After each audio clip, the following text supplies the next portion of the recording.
gentleman has the floor to address the body for 3.5 minutes.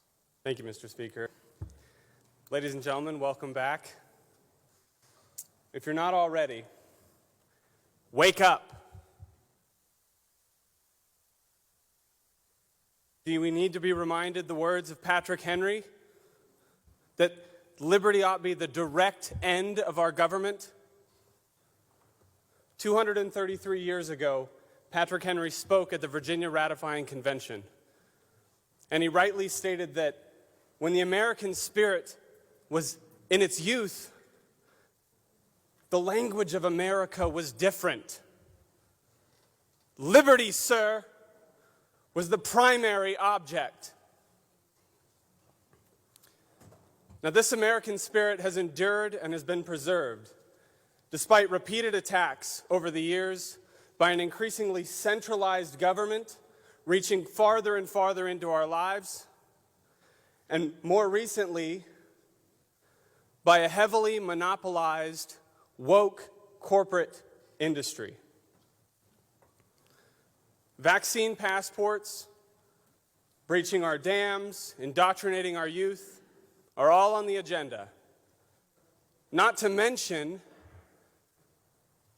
borrowing on the credit of generations of Americans who have not even been born yet, chaining them to a lifetime of financial slavery. Now in 2021, after a year that attempted to squelch out the remaining embers of liberty in this country,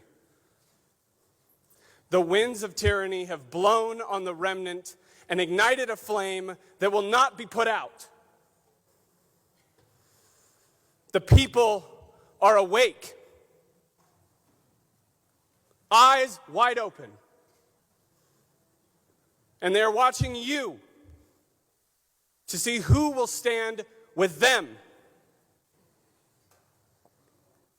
Now is the time to push back, to lay claim to our sovereignty as a state and to the sovereignty of every citizen. And I am confident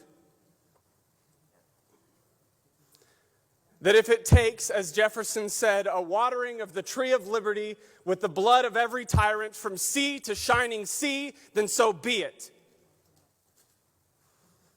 The flame is lit. And so I stand here before you today to speak to you and every elected official in this building on behalf of free men and free women from the great state of Idaho, and free citizens from all over this country who are just waiting for somebody to stand up. Hear me now. Either lead, follow, or get the hell out of the way. Because you cannot spend the people's money and buy them with their own money forever. Thank you, Mr. Speaker.